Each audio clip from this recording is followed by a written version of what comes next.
নমস্কার প্রিয় বন্ধু, জীবনবাণী অনুষ্ঠানে আপনাকে স্বাগত জানাই। অন্যান্য দিনের মতো আজও আমরা মঙ্গলময় ঈশ্বরের জীবনদায়ী বাক্যের ধারাবাহিক আলোচনা নিয়ে উপস্থিত হয়েছি। আমার বিশ্বাস আপনি কৃতজ্ঞতার সাথে এই বাক্য গ্রহণ করে থাকেন এবং দিন প্রতিদিন ঈশ্বরের জ্ঞানে বৃদ্ধি পাচ্ছেন।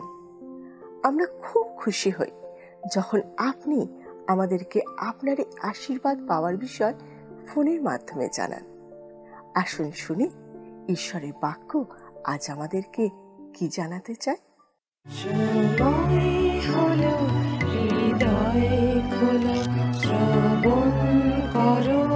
জীবন বাণী নম্র চিতে শ্রবণ করো, নম্র চিতে শ্রবণ করো, খ্রিস্ট যিশু জীবন খানি।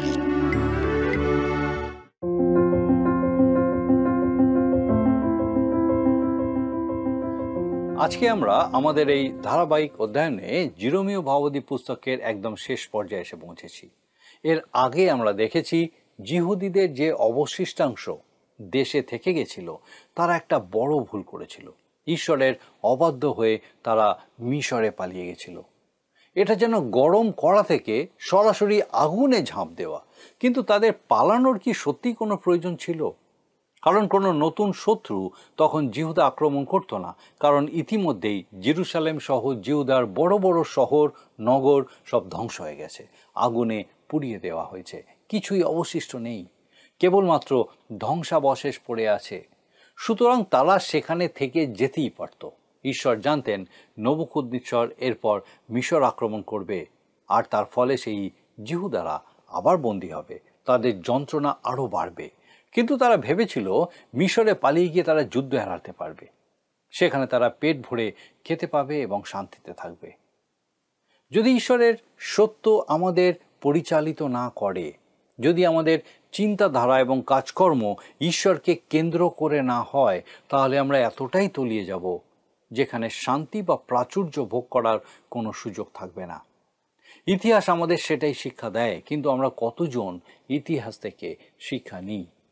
এই অধ্যায়গুলোতে ইসরায়েলের আশেপাশে যে সমস্ত জাতি ছিল তাদের ভবিষ্যৎ সম্বন্ধে ঈশ্বর জিরোমীয় ভাবাদীর মাধ্যমে জানাচ্ছেন। আম্মনদের বিষয়ে তিনি বলছেন যে তারা পরাজিত হবে, তাদেরকেও বন্দী করা হবে, কিন্তু তিনি তাদের বন্দিদশা আবার ফিরাবেন। 49 অধ্যায়ে 6 পদে লেখা আছে, আসুন দেখি আমরা পড়ি। তথাপি পরে আমি আম্মন সন্তানদের বন্দিদশায় ফিরাইব, ইহা সদাপ্রভু কহেন। সুতরাং ইহুদিদের অবশিষ্টাংশের আম্মনে আশ্রয় নেবার কোনো উপায় ছিল না। আর আমরা জানি নবুকদ্নেচ্ছর আম্মন দখল করেছিলেন, আর আজ আম্মন বলে কোনো জাতি বা কোনো দেশ নেই। এটা একটা গুরুত্বপূর্ণ পদ, কারণ ঈশ্বর বলেছেন তিনি তাদের বন্দিদশা ফেরাবেন। এরপর ইদোম সম্বন্ধে বিস্তারিত ভাববাণী করা হয়েছে। যেহেতু ইদোমের সাথে ইসরায়েলের একটা সম্পর্ক ছিল, হয়তো সেই জন্যই তার সম্বন্ধে একটু বেশি বলা আছে। এসৌ এবং যাকব দুই ভাই থেকে দুই জাতি উৎপন্ন হয়েছিল। এসৌ থেকে ইদোমের সৃষ্টি, এবং ঈশ্বরের প্রতিজ্ঞা অনুযায়ী ইদোম এক বড় জাতিতে পরিণত হয়েছিল। কিন্তু যুগ যুগ ধরে ইসরায়েলের সাথে ইদোমের ভালো সম্পর্ক ছিল না। 49 অধ্যায়ের 7 এবং 8 পদে লেখা আছে ইদোমের বিষয়। 49 অধ্যায় 7 এবং 8 পদ, ইদোমের বিষয়। বাহিনীগণের সদাপ্রভু এই কথা কহেন, তৈ মনে কি আর প্রজ্ঞা নাই? বুদ্ধিমানদের মধ্যে কি মন্ত্রণা লোপ হইয়াছে? তাহাদের জ্ঞান কি অন্তরিত হইয়াছে? হে দাদান নিবাসীগণ, তোমরা পলায়ন করো, মুখ ফিরাও, গভীরে গিয়া বাস করো, কেননা আমি এসুর উপরে তাহার বিপদ, তাহাকে প্রতিফল দিবার সময় উপস্থিত করিব। জিহুদার পাশেই ছিল ইদোম, লবণ হ্রদ বা মৃত সাগরের পূর্ব দিকে এবং দক্ষিণে লোহিত সাগর পর্যন্ত। ইদোম অনেক বড় জাতি, সে অন্য জাতির কাছে উপদেশক পাঠাতো। তৈমন হলো এসুয়ের নাতি, তার বংশধরেরা খুবই জ্ঞানী ছিল, তারাই অন্য জাতির কাছে জ্ঞান বিতরণ করত। ইদোমের পাথরে খোদাই করা শহর, যার বর্তমান নাম পেট্রা, সেটা খুবই নিরাপদ ছিল। যিশাইয়া তার 16 পদে এই শহরের বিষয়ে পাওয়া যায়। সেখানে এই শহরের নাম সেলা, ইব্রিয় ভাষায়, যার অর্থ পাথর বা পেট্রা। শহরে প্রবেশের একটা সরু পথ ছিল এবং দুই ধারে শক্ত শক্ত পাথর কেটে বাড়িঘর তৈরি করা হয়েছিল। বিভিন্ন বড় বড় জাতি সেখানে তাদের সম্পত্তি জমা রাখত। মিশর এবং বাবিলের সম্পত্তিও সেখানে ছিল। আশপাশের অন্যান্য জাতির লোকেরা পেট্রাকে নিরাপদ মনে করত, আর তাই পেট্রার এত গর্ব।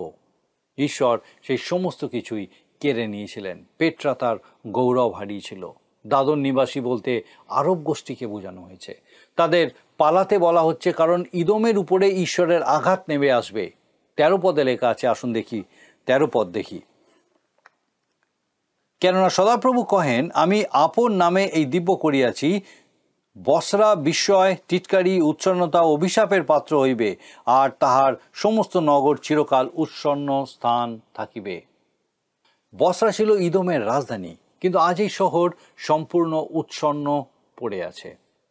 16 পদে লেখা আছে, আসুন দেখি 16 পদ, 49 অধ্যায় তার 16 পদ। হে শৈল দড়িবাসী, পর্বতশৃঙ্গ অবলম্বিন, তোমার ভয়ঙ্করতা বিষয়ে তোমার অন্তঃকরণের অহংকার তোমাকে বঞ্চনা করিয়াছে। তুমি যদ্যপি ঈগল পক্ষীর ন্যায় উচ্চস্থানে বাসা করো, তথাপি আমি তোমাকে তথা হইতে নামাইব, ইহা সদাপ্রভু কহেন। ইদোমের সব থেকে বড় অপরাধ ছিল তার অহংকার। তার জন্যই সে বিচারিত হয়েছিল, দণ্ড পেয়েছিল।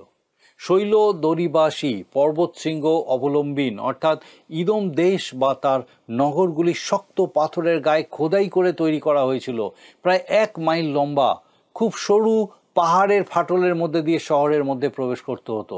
লোকেরা উঁচু পাহাড়ের উপরে পাথরের কুঠুরির মধ্যে বাস করত। অত্যন্ত নিরাপদ স্থান। চতুর্দিক পাহাড় বেষ্টিত যে উপত্যকায় লোকেরা থাকত তা ওয়াদি মুসা নামে পরিচিত। মসি ইসরায়েল জাতিকে মিশর থেকে কনান দেশে নিয়ে যাওয়ার সময় এই পথ অনুসরণ করেছিলেন। ইদোমের 1000 বছরের এক ইতিহাস আছে। তারপর তা নাবাটিয়ান আরবদের দখলে যায়। পরে ঈশ্বরের বিচারে তার পতন ঘটে। 49 অধ্যায়ের 17 এবং 18 পদে লেখা আছে, দেখুন আমরা পড়ি। আর ইদোম বিস্ময়ের পাত্র হইবে, যাহারা তাহার নিকট দিয়ে গমন করে সকলে বিস্মিত হইবে, ও তাহার প্রতি উপস্থিত সকল আঘাত প্রযুক্ত শীষ দিবে। সদাপ্রভু কহেন, সদমের, গমরার ও তন্নিকটবর্তী নগরসমূহের উৎপাটন হেতু যেমন হইয়াছিল তেমনই হইবে। কেহ সেখানে থাকিবে না, কোনো মনুষ্য সন্তান তাহার মধ্যে প্রবাস করিবে না। ঈশ্বরের এই ভাববাণী আক্ষরিক অর্থেই পূর্ণ হয়েছে। শহর এখনও আছে, তা ধ্বংস হয়নি, কারণ তা পাহাড়ের গায়ে খোদাই করা শহর। ঈশ্বর বলেছিলেন কোনো মানুষ সেখানে বাস করবে না। এখন যদি কেউ সেখানে রাত্রিবেলায় থাকবার জন্য যায়, পরের দিন সকালেই চলে যায়। এই শহর সম্পর্কে আরবদের মধ্যে একটা ভৌতিক অনুভূতি আছে। জার্মানরাও সেখানে কলোনি তৈরি করতে চেয়েছিল, কিন্তু সফল হয়নি। কিন্তু সোর নগর সম্বন্ধে ঈশ্বর যে ভাববাণী করেছিলেন তার থেকে এটা আরও বেশি ভয়ঙ্কর। সোর সম্বন্ধে তিনি বলেছিলেন যে তার সম্পূর্ণ ধ্বংস হবে, কিছুই অবশিষ্ট থাকবে না, কিন্তু সেখানে আবার বসতি গড়ে উঠবে। আর এখন সেখানে বসতি আছে। কিন্তু এই পেট্রা শহরে, অর্থাৎ তৎকালীন ইদোমে, কোনো বসতি নেই। বর্তমানে এটা একটা ওয়ার্ল্ড হেরিটেজ সাইট। 20 পদে লেখা আছে, আসুন দেখি 49 অধ্যায় তার 20 পদ। অতএব সদাপ্রভুর মন্ত্রণা শুনো, যাহা তিনি ইদোমের বিরুদ্ধে করিয়াছেন, তাহার সংকল্প সকল শুনো, যাহা তিনি তৈমন নিবাসীদের বিপক্ষে করিয়াছেন। নিশ্চয়ই লোকেরা তাহাদিগকে টানিয়া লইয়া যাইবে, পালের শাবক দিগকেও লইয়া যাইবে। নিশ্চয়ই তিনি তাহাদের চরানি স্থান তাহাদের সহিত উৎসন্ন করিবেন। ঈশ্বরের এই বাক্য অনুযায়ী শহর জনবসতিহীন হয়ে গেছে। ইদোমকে আর খুঁজে পাওয়া যায় না। ঐতিহাসিকেরা মনে করেন 363 এবং 551 খ্রিস্টাব্দের পরপর দুটি ভয়ঙ্কর ভূমিকম্পের পর মানুষ ওই এলাকা ছেড়ে চলে যায়। এবারে দম্মেশক বা দামাস্কাসের বিষয়ে আসুন ভাববাণী শুনি। আসুন পাঠ করি 23 এবং 24 পদ। 49 অধ্যায় 23 এবং 24 পদ। দম্মেশকের বিষয়। হমাত ও অর্পদ লজ্জিত হইল, কারণ তাহারা অমঙ্গলের বার্তা শুনিল। বিগলিত হইল, সাগরে উদ্বেগ দেখা যাইতেছে, তাহা সুস্থির হইতে পারে না। দম্মেশক ক্ষীণ বল হইয়াছে, পলায়নার্থে ফিরিতেছে ও ত্রাসযুক্ত হইয়াছে। যেমন প্রসবকালে স্ত্রীলোকের, তেমনি তাহার যন্ত্রণা ও ব্যথা ধরিয়াছে। দামাস্কাসকে বলা হয় সবচেয়ে প্রাচীন শহর, যদিও অন্য অনেক শহর একই দাবি করে। বলা হয়েছিল দামাস্কাস ধ্বংস হবে, এবং তা হয়েছিল। শুধু তাই নয়, বারবার তার অবস্থান পাল্টেছে, কিন্তু তার নাম এখনো থেকে গেছে এবং বর্তমানে সেটা সিরিয়ার রাজধানী। এরপর আছে দুটো ধনী শহরের বিষয়ে ভাববাণী, কেদর এবং হাতসোর। তাদের সম্বন্ধে আমাদের বিশেষ কিছু জানা নেই। বলা হয়েছিল নবুখুদ্নেচ্ছর তাদের ধ্বংস করবে এবং সেটাই হয়েছিল। তারপরে আছে এলোমের সম্বন্ধে ভাববাণী। 35 পদে লেখা আছে, বাহিনীগণের সদাপ্রভু এই কথা কহেন, দেখো আমি এলোমের ধনু তাহাদের বলের অগ্রিমাংশ ভাঙিয়া ফেলিব। এলোম ধ্বংস হবে, কিন্তু তাকে পুনরায় স্থাপন করা হবে। 39 পদে সে কথা লেখা আছে, এই সমস্ত জাতি যারা ইসরায়েলের চারপাশে ছিল তারা সবাই ইসরায়েলের মতোই বিপদের মধ্যে থাকবে। সুতরাং ইসরায়েলের বা জিহুদার অবশিষ্টাংশের কোথাও যাবার জায়গা ছিল না, কারোর কাছেই তারা সাহায্য পাবে না। তাদেরকে একমাত্র সদাপ্রভুই সাহায্য করতে পারতেন, কিন্তু তারা তার প্রতি ফিরল না। তিনি তাদের পথ দেখিয়েছিলেন, কিন্তু তারা তা গ্রহণ করেনি। তারা তাদের চূড়ান্ত ধ্বংসের জন্য মিশরে যাওয়ারই সিদ্ধান্ত নিয়েছিল। এখন আমরা দেখব তৎকালীন বিশ্বশক্তি, যা প্রথম বিশ্বশক্তি হিসাবে প্রকাশ পেয়েছিল, সেই বাবিলের বিষয়, তার বিচার ও শাস্তির বিষয়। 50 অধ্যায়ের প্রথম 2 পদ আসুন পাঠ করি। লেখা আছে 50 অধ্যায়ের প্রথম 2 পদ। সদাপ্রভু জিরোমীয় ভাববাদী দ্বারা বাবিলের বিষয়ে কলদীয়দের দেশের বিষয়ে যে কথা বলিয়াছিলেন তাহা এই, তোমরা জাতিগণের মধ্যে জ্ঞাত করো, প্রচার করো, ধ্বজা তুলিয়া ধরো, প্রচার করো, গুপ্ত রাখিও না। বলো, বাবিল পরহস্তগত হইল, বেল লজ্জিত হইল, মারদক উদ্বিগ্ন হইল, তাহার প্রতিমা সকল লজ্জিত হইল, পুত্তলি সকল ক্ষুব্ধ হইল। এই ভাববাণী যখন করা হচ্ছিল তখন মনে হচ্ছিল ইসরায়েল মুছে যাচ্ছে আর বাবিল বিশ্ব ক্ষমতায় উঠে আসছে, কিন্তু ঈশ্বর বলছেন বাবিল ধ্বংস হবে। আবার 4 পদে লেখা আছে, সদাপ্রভু কহেন, সেই সময়ে ও সেই কালে ইসরায়েল সন্তানগণ আসিবে, তাহারা ও জিহুদা সন্তানগণ একসঙ্গে আসিবে, রোদন করিতে করিতে চলিয়া আসিবে ও আপনাদের ঈশ্বর সদাপ্রভুর অন্বেষণ করিবে। অর্থাৎ ইসরায়েল টিকে থাকবে। এই ভাববাণী করা হয়েছিল শেষ দিনের জন্য, যখন ইসরায়েল তাদের ঈশ্বরের দিকে ফিরবে। ঈশ্বর বলছেন তিনি বাবিলের বিচার করবেন, সে মাদীয় ও পারস্যদের দ্বারা পরাজিত হবে। 50 অধ্যায়ের 9 পদে আসুন দেখি লেখা আছে, কেননা দেখো আমি উত্তর দেশ হইতে মহাজাতি সমাজ উত্তেজিত করিয়া বাবিলের বিরুদ্ধে গমন করাইব, তারা বাবিলের বিরুদ্ধে সৈন্য রচনা করিবে, তাহাতে তাহা পরহস্তগত হইবে, তাহাদের বাণ কৌশল পরায়ণ বীরের ন্যায় হইবে, বিফল হইয়া ফিরিয়া আসিবে না। ঐতিহাসিকেরা মনে করেন পারস্যরাজ দ্বিতীয় সাইরাসের সেনাপতি গব্রসের সুদক্ষ রণকৌশলের ফলে 539 খ্রিস্টপূর্বাব্দে বাবিল তাদের দখলে যায়। 13 পদে লেখা আছে, সদাপ্রভুর ক্রোধ প্রযুক্ত, সে আর বসতি স্থান হইবে না, সম্পূর্ণ ধ্বংসস্থান হইবে। যে কেহ বাবিলের নিকট দিয়া যাইবে সে বিস্মিত হইবে ও তাহার সমুদয় আঘাত দেখিয়া শীষ দিবে। অনেক ভ্রমণ পিপাসু মানুষ প্রাচীন বাবিল শহর দেখতে যায়। সেটা একটা ধ্বংসস্তূপ। ঈশ্বরের বাক্য অক্ষরে অক্ষরে পূর্ণ হয়েছে। আসুন পাঠ করি 17 এবং 18 পদ। ইসরায়েল ছিন্ন ভিন্ন মেষস্বরূপ, সিংহগণ তাহাকে তাড়াইয়া দিয়াছে। প্রথমত অসুর রাজ তাহাকে গ্রাস করিয়াছিল, আর শেষে এই বাবিল রাজ নবুখদ্রেচ্ছর তাহার অস্থি সকল ভগ্ন করিয়াছে। এই জন্য বাহিনীগণের সদাপ্রভু ইসরায়েলের ঈশ্বর এই কথা কহেন, দেখো আমি অসুর রাজকে যেমন প্রতিফল দিয়াছি, বাবিল রাজ ও তাহার দেশকে তেমনই প্রতিফল দিব। এখানে খুব স্পষ্ট করে বলা হয়েছে কেন বাবিলকে শাস্তি দেওয়া হবে। আর 24 পদে লেখা আছে, আসুন দেখি 24 পদ। সেখানে লেখা আছে, হে বাবিল, আমি তোমার জন্য ফাঁদ পাতিয়াছি, আর তুমি তাহাতে ধৃতও হইয়াছ, কিন্তু জানিতে পারো নাই, তোমাকে পাওয়া গিয়াছে, আবার তুমি ধরাও পড়িয়াছ, কেননা তুমি সদাপ্রভুর সহিত যুদ্ধ করিয়াছ। এই বিষয়টার বিস্তারিত বিবরণ দানিয়েল পুস্তকের 5 অধ্যায় পাওয়া যায়। 26 পদে লেখা আছে, তোমরা প্রান্ত সীমা হইতে তাহার বিরুদ্ধে আইসো, তাহার শস্য ভাণ্ডার সকল খুলিয়া দাও, রাশির ন্যায় তাহাকে ঢিবি করো, নিঃশেষে বিনষ্ট করো, তাহার কিছুই অবশিষ্ট রাখিও না। আপনি যদি আজকেও বাবিলের দিকে তাকিয়ে দেখেন, সেটা একটা ধ্বংসস্তূপ মাত্র। এটা সম্পূর্ণ ধ্বংস হয়েছিল।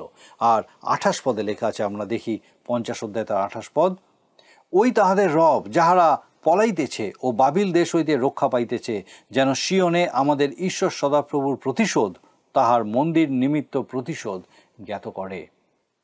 এখানে বলা হচ্ছে বাবিলের ধ্বংসের খবর যেন সিয়নে পৌঁছায়। 40 পদে লেখা আছে, দেখুন 40 পদ। সদাপ্রভু এই কথা কহেন, ঈশ্বর যখন সদম গমোরা ও তন্নিকটস্থ নগর সকল উৎপাটন করিয়াছিলেন, তখন যেরূপ হইয়াছিল সেইরূপ হইবে। কোনো ব্যক্তি সেখানে বাস করিবে না, কোনো মনুষ্য সন্তান তাহার মধ্যে প্রবাস করিবে না।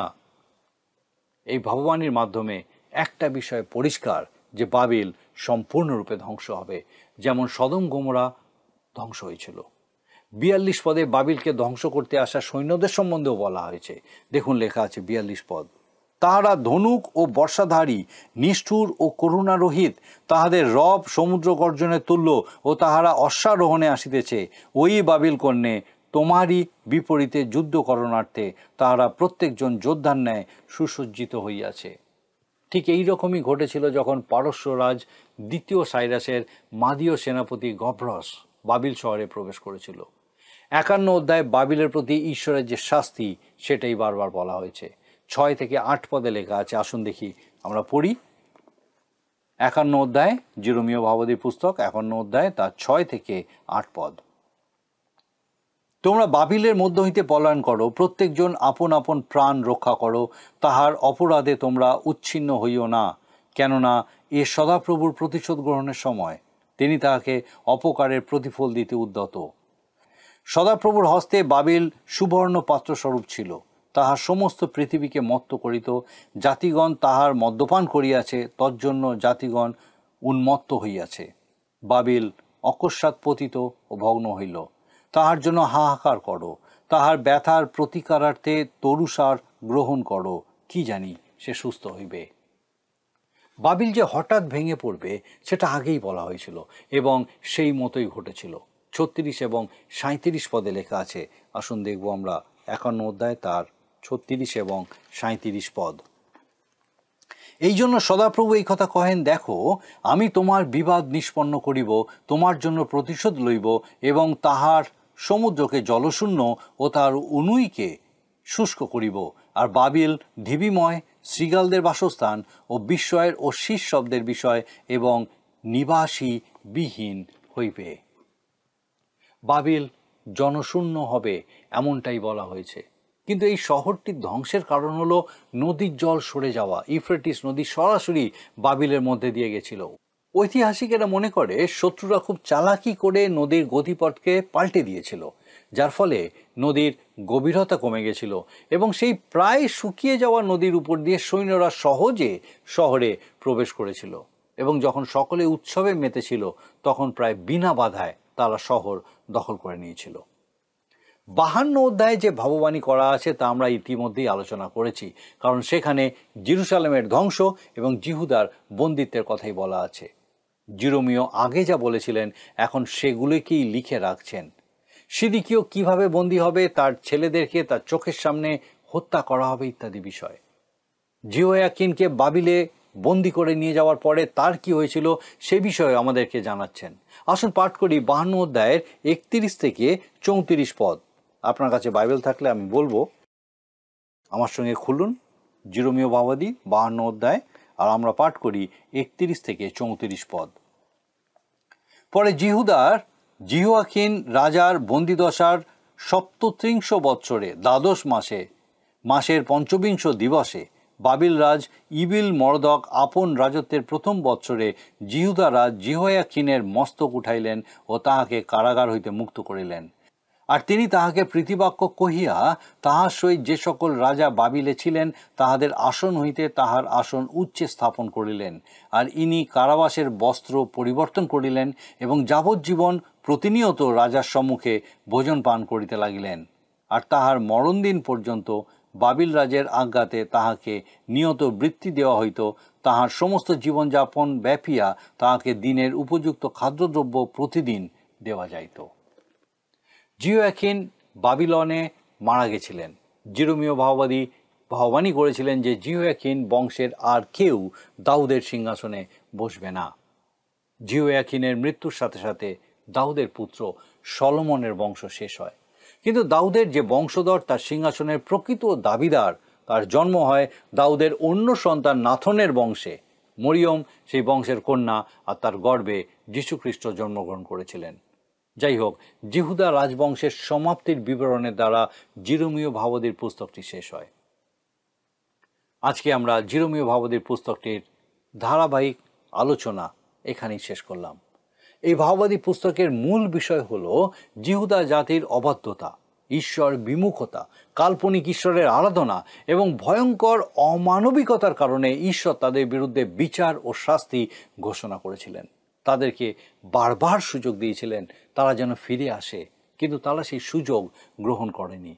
তারা শাস্তি পেয়েছিল, পৃথিবীর বিভিন্ন দেশে বন্দী হয়ে বিতাড়িত হয়েছিল, কিন্তু ঈশ্বর প্রতিজ্ঞা করেছেন তাদেরকে পুনরায় নিজ দেশে তিনি ফিরিয়ে আনবেন। বারবার ভিন্ন ভিন্নভাবে তারা হয়তো তাদের দেশে ফিরেছে, কিন্তু ভাববাণীর অন্য দিকটি হলো জিহুদা জাতির শত্রুদের যেমন তিনি শাস্তি দিয়েছিলেন, ঠিক তেমনভাবে শেষকালে সমগ্র ঈশ্বরবিহীন মানব জাতিকে তিনি শাস্তি দেবেন এবং যারা তার মনোনীত তাদের জন্য তিনি নতুন আকাশ ও নতুন পৃথিবী অর্থাৎ সেই নতুন জেরুসালেম প্রস্তুত রাখবেন।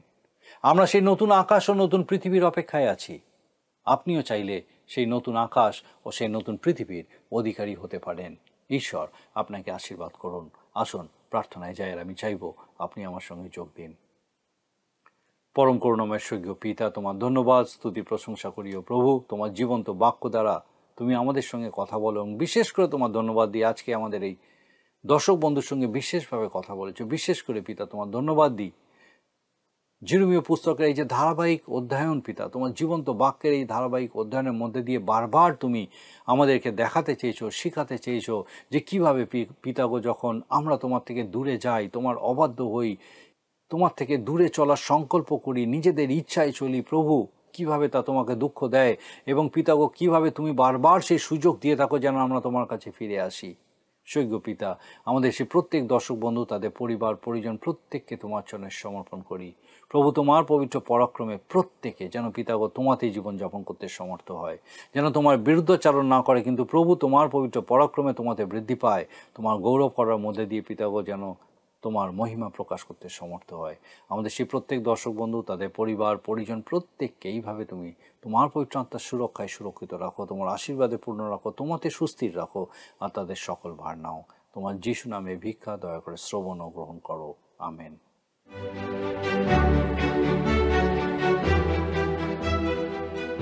প্রিয় বন্ধু, আপনাদের কাছে আমার বিশেষ অনুরোধ, এই অনুষ্ঠান কেমন লাগছে তা আমাদেরকে জানাবেন। আর যদি আপনাদের কোনো প্রশ্ন থাকে তাও আমাদের জানাবেন। আমরা চেষ্টা করব আপনার প্রশ্নের উত্তর দিতে। আমি বিশ্বাস করি এই অনুষ্ঠানের মাধ্যমে ঈশ্বর প্রতিদিন আপনার জীবনে নতুন নতুন আশীর্বাদ যোগ করছেন। আপনি যদি আমাদের এই অনুষ্ঠান বা পুরাতন সম্প্রচারগুলি আবারও দেখতে চান, তাহলে আমাদের অফিসিয়াল ইউটিউব চ্যানেলটি সাবস্ক্রাইব করুন। ভালো লাগলে ভিডিওটি লাইক করুন এবং আপনার বন্ধু বান্ধবদের সাথে শেয়ার করুন। আর অবশ্যই আপনার মতামত কমেন্ট সেকশনে জানান। আজকের আলোচনার মধ্যে আমরা যা শিখেছি সেখান থেকে একটা ছোট্ট প্রশ্ন করা হবে। আপনি মন দিয়ে শুনে তার উত্তরটা লিখে পাঠাবেন। প্রিয় বন্ধু, আসুন আমরা আজকের প্রশ্ন উত্তরে আসি। গতকালের প্রশ্নের উত্তর অপশন এ, ব্যাবিলনের। আজকের প্রশ্ন, জিহুদা রাজ জিহোয়াকিনের মৃত্যু কোথায় হয়েছিল? অপশন এ, জেরুসালেম, বি, বাবিল, সি, ইদোম, ডি, দম্মেশক।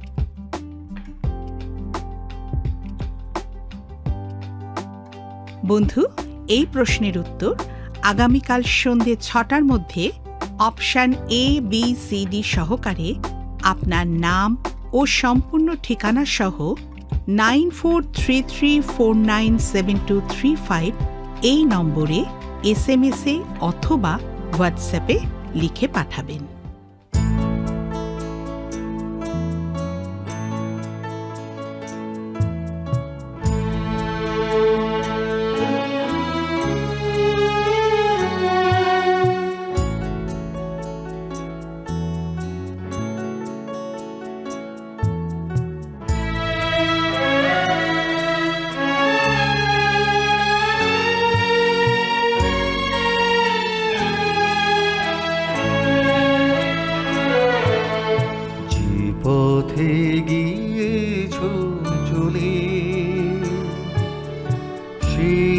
পথে আমি যাইনি,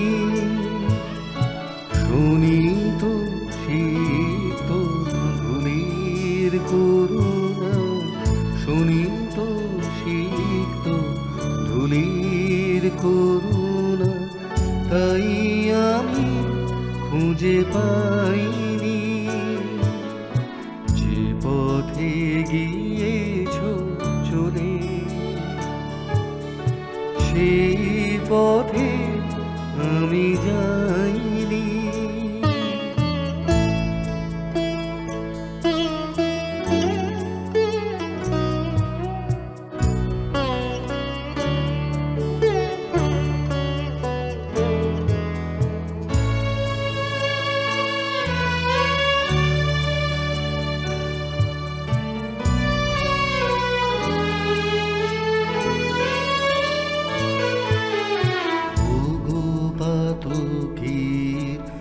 অপার করুণা সিন্ধু, তৃষিত ধরায় ভরে শিশির বিন্দু,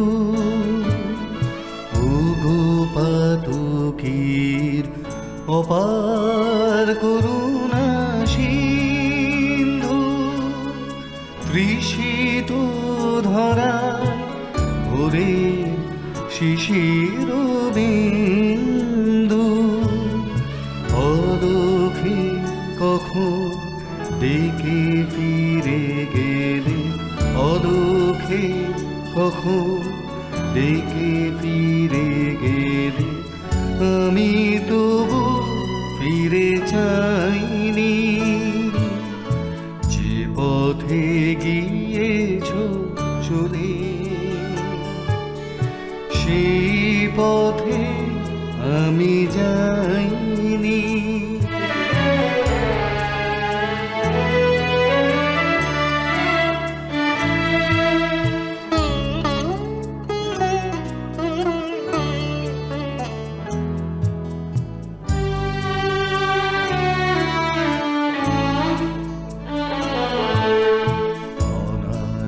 অনাদিকালের বিরহ বেদনে তোমারি আকুল নয়নে, আমারি চেতনা বিম্বিত জানি মধুর স্বপ্ন শয়নে, তোমার পথের সাথী করো ওগো পান্থ, আঘাতে আঘাতে করো গো দীন ক্লান্ত,